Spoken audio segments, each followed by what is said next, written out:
తాకట్లో ఉన్న మీ బంగారాన్ని విడిపించి ఆ రోజు ఆన్లైన్ రేటుకి కొంటాం. Sharma gold company.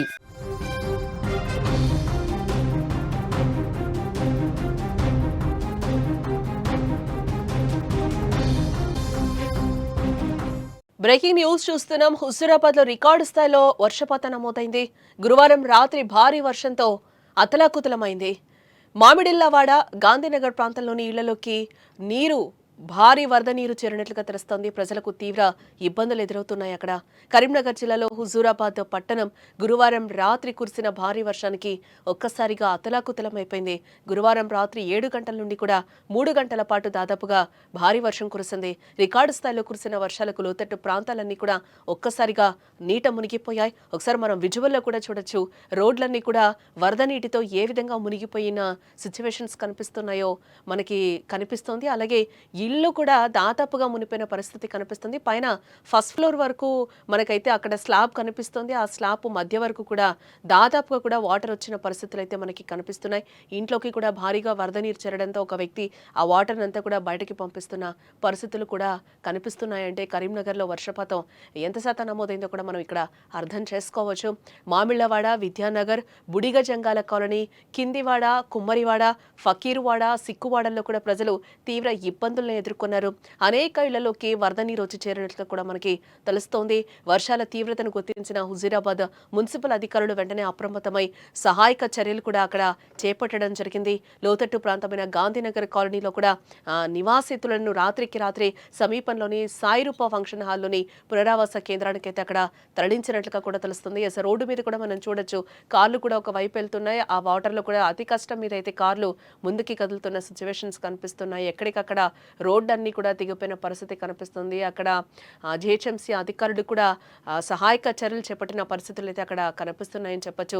రోడ్లు కూడా చెరువుల్ని తలపిస్తున్నాయని చెప్పుకోవచ్చు. ఇక్కడ హైవే రూట్ మీద కూడా వరద నీరు ఏ విధంగా పారుతుందో కూడా మనం చూస్తున్నాం. కార్లు కూడా ఆ వరద నీటిలోనే వెళ్తున్న సిచ్యువేషన్స్ కనిపిస్తుంది.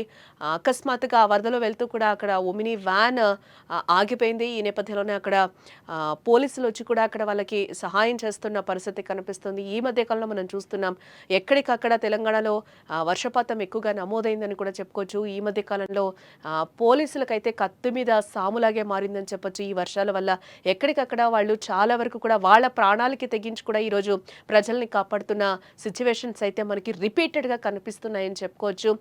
వాళ్ళ జాబ్కి కూడా మనం హ్యాట్సాప్ చెప్పాల్సిందే. ఎక్కడికక్కడ ట్రాఫిక్ జామ్ని కూడా వాళ్ళు క్లియర్ చేస్తున్న పరిస్థితి.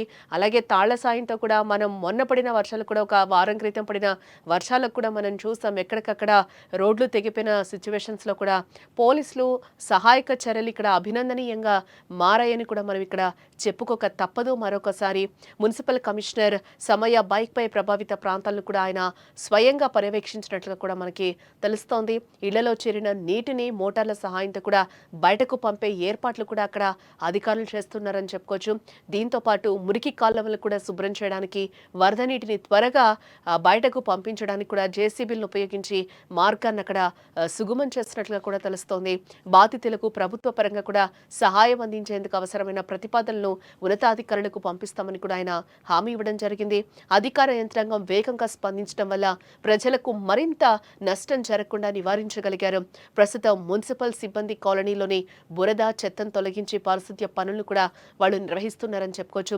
వర్షాల వల్ల కలిగిన మొత్తం నష్టాన్ని కూడా అంచనా వేసే ప్రక్రియ ఇంకా కొనసాగుతుందని చెప్తున్నారు.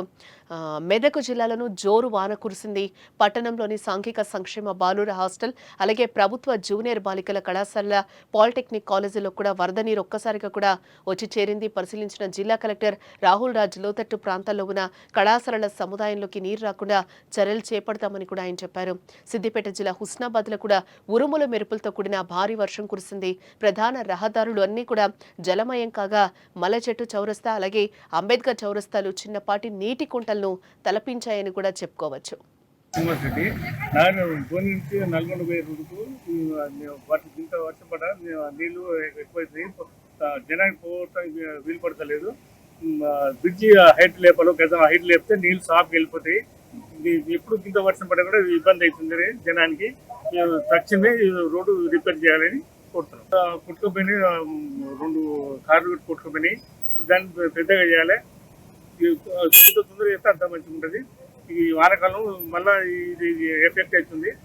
తొందర చేస్తేనే మంచిగా ఉంటుంది. ఈ వర్షం వల్ల చాలా ఇళ్లలో నీరు చేరడం జరిగింది. చాలా వరకు furniture, electronics item, fridge and sofa సెట్లు చాలా వరకు తడిసినాయి. దయచేసి గవర్నమెంట్ తక్షణమే ఇళ్లలో నీరు వచ్చిన వాళ్ళకు సహకారం అందించాలని నేను కోరుతున్నా. ఈ ప్రభుత్వాన్ని డిమాండ్ చేస్తున్నా.